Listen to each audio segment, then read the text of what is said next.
പാലാ നഗരസഭാ ഭരണം നഷ്ടമായതിനു പിന്നാലെ കോൺഗ്രസിൽ പൊട്ടിത്തെറി. അവിശ്വാസ പ്രമേയ ചർച്ചയ്ക്ക് പങ്കെടുക്കാത്ത കോൺഗ്രസ് കൗൺസിലർ മറ്റ് കോൺഗ്രസ് കൗൺസിലർമാർക്കെതിരെ രംഗത്ത് വന്നു.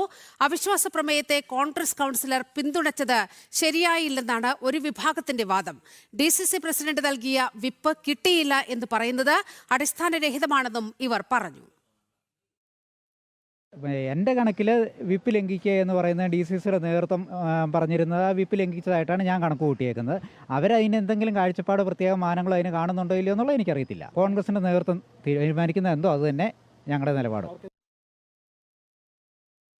വാർത്തയുടെ വിവരങ്ങളുമായി മിഥുൻ മുരളിയാണ് ചേരുന്നത്. മിഥുൻ, യഥാർത്ഥത്തിൽ പാലാ നഗരസഭയിൽ കോൺഗ്രസ് സൃഷ്ടിച്ച ഒരു പ്രതിസന്ധിയാണ് ആ നഗരസഭാ ഭരണം തന്നെ നഷ്ടമായതിന് പിന്നിൽ ഉള്ള കാര്യം.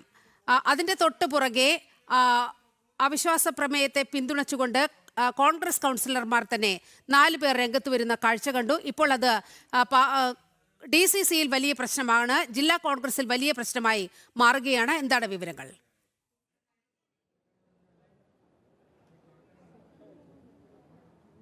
നീലിമ, കോൺഗ്രസിൽ ഈ ഒരു വിഷയത്തിൽ രണ്ടഭിപ്രായമുണ്ടായിരുന്നു. കോൺഗ്രസ് പ്രാദേശിക നേതൃത്വവും കോൺഗ്രസിലെ കൗൺസിലർമാരിൽ ഒരു വിഭാഗവും പിന്തുണ പിൻവലിക്കണമെന്ന് ആവശ്യപ്പെട്ടപ്പോൾ UDF നേതൃത്വവും ഒപ്പം തന്നെ കോൺഗ്രസിൻ്റെ ജില്ലാ സംസ്ഥാന നേതൃത്വങ്ങളും ഇങ്ങനെ ഭരണം നഷ്ടപ്പെടുത്തേണ്ട എന്നുള്ള ഒരു നിലപാടാണ് സ്വീകരിച്ചിരുന്നത്. ഈ കോൺഗ്രസ് കൗൺസിലർമാരെ അനുനയിപ്പിക്കാനുള്ള ശ്രമങ്ങൾ ജില്ലാ സംസ്ഥാന നേതൃത്വം, കോൺഗ്രസ് നേതൃത്വങ്ങൾ ഇടപെട്ട് നേരത്തെ ശ്രമിച്ചെങ്കിലും അത് വിലപ്പോകാതെ ഒരു അന്തിമമായ വ്യക്തത ഇക്കാര്യത്തിൽ വരുത്താൻ സാധിക്കാതെ ഇരിക്കുന്ന ഒരു പശ്ചാത്തലവും ഉണ്ടായിരുന്നു.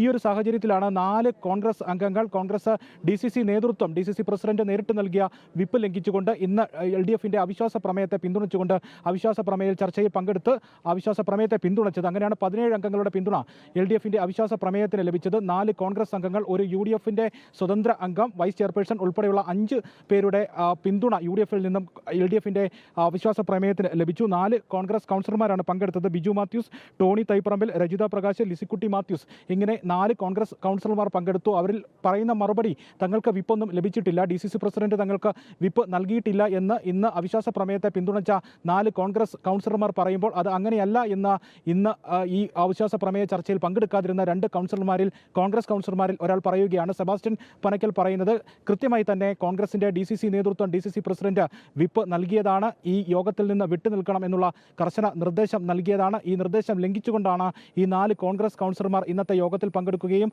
LDFന്റെ അവിശ്വാസ പ്രമേയത്തെ പിന്തുണയ്ക്കുകയും ചെയ്തിരിക്കുന്നത്.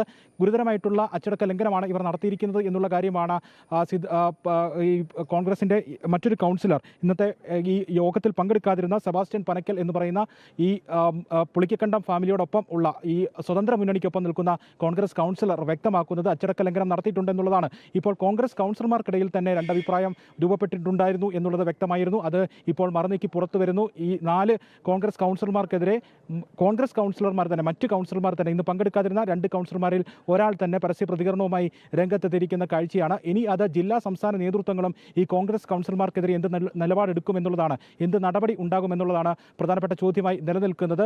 പ്രാദേശിക കോൺഗ്രസ് നേതൃത്വവും ഒപ്പം തന്നെ ഈ കോൺഗ്രസ് കൗൺസിലർമാരുമാണ് UDFന്റെ പിന്തുണ ഈ സ്വതന്ത്ര മുന്നണിക്ക് ബിജു പുളിക്കക്കണ്ടം, ബിജു പുളിക്കക്കണ്ടം അടങ്ങുന്ന 3 പേരടങ്ങുന്ന ഈ സ്വതന്ത്ര മുന്നണി ഭരിക്കുന്ന പാലാ നഗരസഭയ്ക്ക് പിന്തുണ പിൻവലിക്കണമെന്നുള്ള ആവശ്യവുമായി രംഗത്തെത്തിയത്. പക്ഷേ അപ്പോഴും സംസ്ഥാന ജില്ലാ നേതൃത്വങ്ങൾ പറഞ്ഞിരുന്നത് ഒരു നഗരസഭയുടെ ഭരണം UDF നഷ്ടപ്പെടുത്തേണ്ട, കോൺഗ്രസ് കൗൺസിലർമാർ അനാവശ്യ പിടിവാശി കാണിക്കുകയാണ് എന്നൊക്കെയുള്ള കാര്യങ്ങളായിരുന്നു ചൂണ്ടിക്കാണിച്ചിരുന്നത്. UDFനുള്ളിലും ഒരു ഏകപക്ഷീയ തീരുമാനം കോൺഗ്രസ് കൗൺസിലർമാർ എടുക്കുന്നു എന്നുള്ള ഒരു വിമർശനം ഉയർന്നു വരികയും ഒക്കെ ചെയ്തിരുന്നു. ഈ ഒരു പശ്ചാത്തലത്തിൽ UDFനുള്ളിലും കോൺഗ്രസിനുള്ളിലും ഇനിയും പൊട്ടിത്തെറികൾ ഉണ്ടാകുമെന്നുള്ള സാധ്യതകൾ മുന്നോട്ട് വെക്കുന്ന പ്രതികരണങ്ങളാണ് ഇപ്പോൾ കോൺഗ്രസ് കൗൺസിലർമാർക്കിടയിൽ നിന്ന് തന്നെ രണ്ടഭിപ്രായമായി ഉയർന്നു വരുന്നിരിക്കുന്നത്. പാലാ നഗരസഭയെ ചൊല്ലി കോൺഗ്രസ് പ്രവർത്തകർ തമ്മിൽ, നേതാക്കൾ തമ്മിൽ 2 തട്ടിലായിരിക്കുകയാണ്.